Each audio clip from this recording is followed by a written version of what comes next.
আন্দোলন প্রত্যাহার করল তিতুমির কলেজের শিক্ষার্থীরা। বিদেশ যেতে পারবেন না সাবেক মুক্তিযুদ্ধ বিষয়ক মন্ত্রী মোজাম্মেল হক। জানাবো বিএনপি বনাম নতুন রাজনৈতিক দল। এবং সর্বশেষ জানাবো ফারুক খানের আইডি থেকে পোস্ট, তদন্তের অনুরোধ কারা অধিদপ্তরের। শুনছিলেন সংবাদ শিরোনাম, এবারে বিস্তারিত।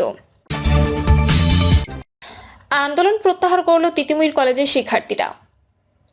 শিক্ষা মন্ত্রণালয়ের আশ্বাসে 7 দিনের জন্য আন্দোলন প্রত্যাহার করল তিতুমির কলেজের শিক্ষার্থীরা। তিতুমির কলেজ শিক্ষার্থী নূর মোহাম্মদ সময় সংবাদকে তথ্য জানান। তিনি জানান, এ বিষয়ে সংবাদ সম্মেলনে বিস্তারিত জানাবেন তারা। এর আগে শিক্ষার্থীদের সঙ্গে আলোচনায় বসে শিক্ষা মন্ত্রণালয়। আলোচনা শেষে শিক্ষা মন্ত্রণালয়ের যুগ্ম সচিব নুরুজ্জামান জানান, 7 দিনের মধ্যে ধীরে ধীরে তিতুমির কলেজের শিক্ষার্থীদের দাবি দেওয়া আলোচনা সাপেক্ষে বাস্তবায়ন করা হবে। বিদেশ যেতে পারবেন না সাবেক মুক্তিযুদ্ধ বিষয়ক মন্ত্রী মোজাম্মেল হক। আওয়ামী লীগ সরকারের সাবেক মুক্তিযুদ্ধ বিষয়ক মন্ত্রী আকমা Mozammel Haque Dhaka metropolitan senior special জজ জাকির হোসেন গালিব আদেশ দেন। এর আগে সকালে দুর্নীতি দমন কমিশনের আবেদনের পরিপ্রেক্ষিতে এই আদেশ দেন। এদিন দুদকের পক্ষে দেশ ত্যাগে নিষেধাজ্ঞা চেয়ে আবেদন করেন কমিশনের উপপরিচালক মনিরুল ইসলাম।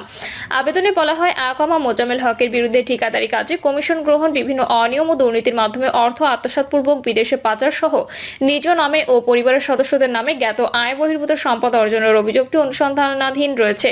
বিশ্বস্ত সূত্রে জানা যায়, আকমা মোজাম্মেল হক দেশ ত্যাগ করে অন্য দেশে যাওয়ার চেষ্টা করছেন। অনুসন্ধান কার্য সুষ্ঠুভাবে পরিচালনার জন্য তার বিদেশ গমন রহিত করা একান্ত আবশ্যক আবেদনে জানানো হয়। বিএনপি বনাম নতুন রাজনৈতিক দল। ছাত্র সমন্বয়কদের নতুন রাজনৈতিক দল গঠন নিয়ে বিএনপি এবং সমন্বয়ক উপদেষ্টাদের মধ্যে বেশ কয়েকদিন ধরে বিতর্ক চলছে। বিতর্কের সূত্রপাত হয় বিএনপির মহাসচিব যখন বিবিসি বাংলার সাথে এক সাক্ষাৎকারে বলেন, সরকার নিরপেক্ষ থাকতে না পারলে নিরপেক্ষ সরকারের প্রয়োজন হবে। তার এই কথায় সরকারে থাকা 2 উপদেষ্টা সহ সরকারের বাইরে থাকা আলোচিত 2 উপদেষ্টা ও নাগরিক কমিটির আহ্বায়ক সোচ্চার হন। তারা একসঙ্গে মির্জা ফখরুলের কথা জবাব দিয়েছেন। তথ্য উপদেষ্টা নাহিদ ইসলাম ফেসবুকে স্ট্যাটাসের মাধ্যমে যে জবাব দিয়েছেন, অন্যরা তা শেয়ার করে সবাইকে পড়তে বলেছেন। নাহিদ ইসলাম স্ট্যাটাসের মূল কথা হচ্ছে, বিএনপির মহাসচিবের দাবি আরেকটি 1/11 সরকার গঠনের ইঙ্গিত। তার স্ট্যাটাস শেয়ার করে পাল্টা জবাব দিয়েছেন উপদেষ্টা আসিফ মাহমুদ সজীব ভুঁইয়া, সমন্বয়ক সার্জিস আলম এবং হাসনাত আব্দুল্লাহ। নাগরিক কমিটির আহ্বায়ক নাসির উদ্দিন পাটোয়ারি একটু আগ বাড়িয়ে বলেছেন, বাংলাদেশে মুজিববাদ ও জিয়াবাদ চলবে না। প্রশ্ন হচ্ছে, বিএনপির মহাসচিব মির্জা ফখরুল ইসলাম আলমগীর নিরপেক্ষ সরকারের প্রয়োজনীয়তার কথা বলে কি এমন ভুল করেছেন, যাতে উপদেষ্টা সমন্বয়কদের তার বক্তব্যের জবাব দিতে হবে? মির্জা ফখরুল যে কথাটি বলতে চেয়েছেন তা কি যুক্তির বাইরে? তার এই বক্তব্য অন্যান্য রাজনৈতিক দলের নেতৃবৃন্দ সমর্থন করেছেন, কারণ ক্ষমতায় থেকে প্রত্যক্ষ ও পরোক্ষ সহযোগিতা নিয়ে রাজনৈতিক দল গঠন অন্তর্বর্তী সরকারের কাজ হতে পারে না। অন্তর্বর্তী সরকার কোনো রাজনৈতিক সরকার নয়। তার দায়িত্ব রুটিন কাজ ও প্রয়োজনীয় সংস্কার শেষে একটু অবাধ, সুষ্ঠু ও গ্রহণযোগ্য নির্বাচন আয়োজন করা। এর বাইরে গেলে তা প্রশ্নবিদ্ধ হবে। গণ অভ্যুত্থানের মধ্য দিয়ে গঠিত অন্তর্বর্তী সরকারের কাছে ছাত্রদের দাবি দেওয়া থাকতেই পারে। তার মানে এই নয়, রাষ্ট্রীয় সহযোগিতা নিয়ে রাজনৈতিক দল গঠন করতে হবে। উল্লেখ করা প্রয়োজন, গণ অভ্যুত্থানের সমন্বয়করা সামনে থেকে নেতৃত্ব দিয়েছেন, তবে তাদের সাথে ছিল সাধারণ মানুষ থেকে শুরু করে রাজনৈতিক দলগুলোর নেতাকর্মী। এই কারণে একে গণ অভ্যুত্থান বলা হয়। এই অভ্যুত্থানের মূল লক্ষ্য ছিল ফ্যাসিস্ট শেখ হাসিনার পতন। তাতে নতুন রাজনৈতিক দল গঠনের কোনো এজেন্ডা ছিল না। হাসিনার পতনের পর গঠিত অন্তর্বর্তী সরকারের মূল কাজ হয়ে দাঁড়ায় তার ভেঙে দেয়া রাষ্ট্র কাঠামো, সংবিধান সংস্কার করা, যাতে আর কোনো ফ্যাসিজমের জন্ম না হয়। পট পরিবর্তনের পর সমন্বয়ক বা ছাত্ররা রাজনৈতিক দল গঠন করতেই পারে, তার মানে এই নয় সরকারের পৃষ্ঠপোষকতায় করতে হবে। তা করলে অন্তর্বর্তী সরকারের নিরপেক্ষতা প্রশ্নবিদ্ধ হওয়া স্বাভাবিক। দেখা যাচ্ছে এর ব্যত্যয় ঘটিয়ে অন্তর্বর্তী সরকারে থাকা এবং বাইরে থাকা সমন্বয়করা প্রত্যক্ষ ও পরোক্ষ সরকারি সুযোগ সুবিধা নিয়ে রাজনৈতিক দল গঠনের প্রক্রিয়া চালাচ্ছেন। তারা মাঠ বুঝিয়ে আগামী নির্বাচনে অংশগ্রহণ করার প্রস্তুতি নিচ্ছেন। সঙ্গত কারণে রাষ্ট্রীয় পৃষ্ঠপোষকতায় রাজনৈতিক দল গঠন নিয়ে সচেতন মহল প্রশ্ন তুলবে। সরকারের পৃষ্ঠপোষকতায় জাতীয় নাগরিক কমিটি নামে সমন্বয়কদের নেতৃত্বে যে নতুন রাজনৈতিক দল গঠন করা হচ্ছে, তার আলামত ইতিমধ্যে পরিলক্ষিত হয়েছে।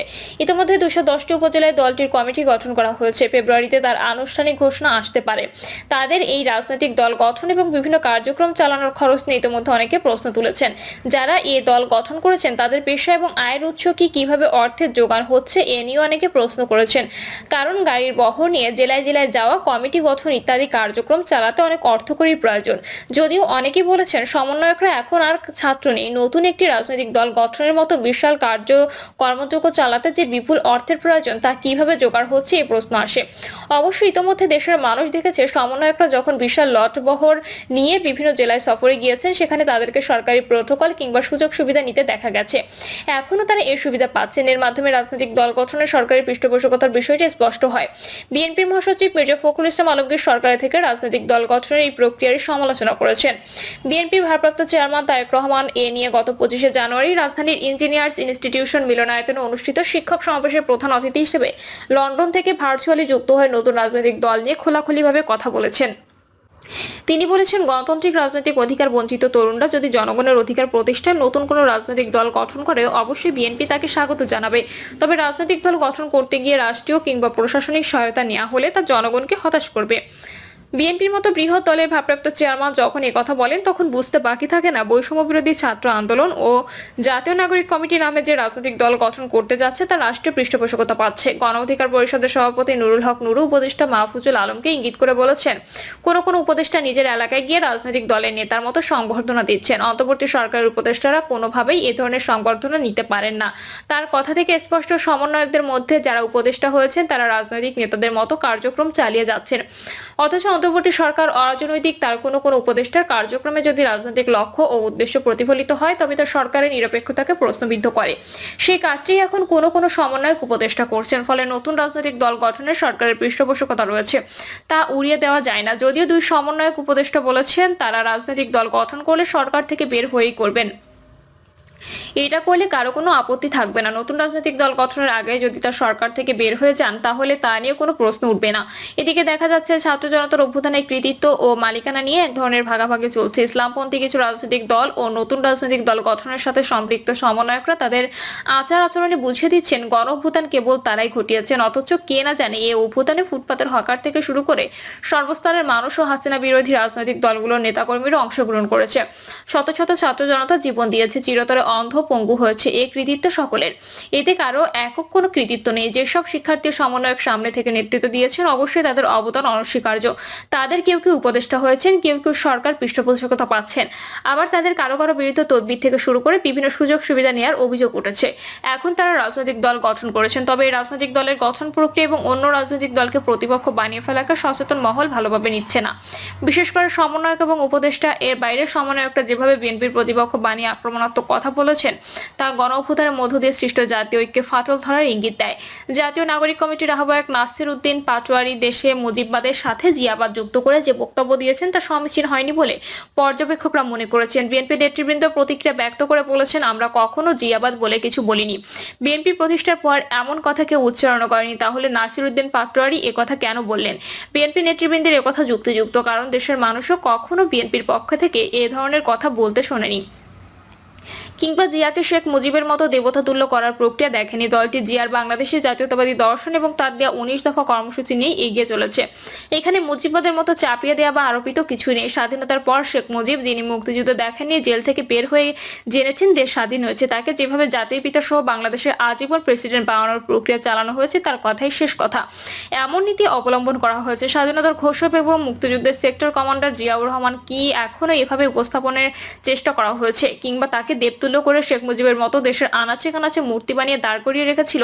রাখেনি। বরং জিয়াউর রহমান যে স্বাধীন বাংলাদেশের নামক ভূখণ্ডে আমাদেরকে বাংলাদেশী হিসেবে আলাদা জাতি হিসেবে পরিচিত দেয়া ও জাতীয়তাবাদ প্রতিষ্ঠিত করেছেন এবং ইসলামী মূল্যবোধকে ধারণ করেছেন তা সকলেই মেনে নিয়েছেন। তার মাধ্যমে শেখ মুজিবের একদলীয় শাসন ব্যবস্থা থেকে বহুদলীয় গণতান্ত্রিক শাসন ব্যবস্থা চালু হয়েছিল। আওয়ামী লীগ সহ শেখ মুজিবের নিষিদ্ধ করা সব দল রাজনীতিতে ফিরে এসেছিল। এ কারণে দেশের মানুষ তাকে বহুদলীয় গণতন্ত্রের প্রবক্তা বলে ডাকে।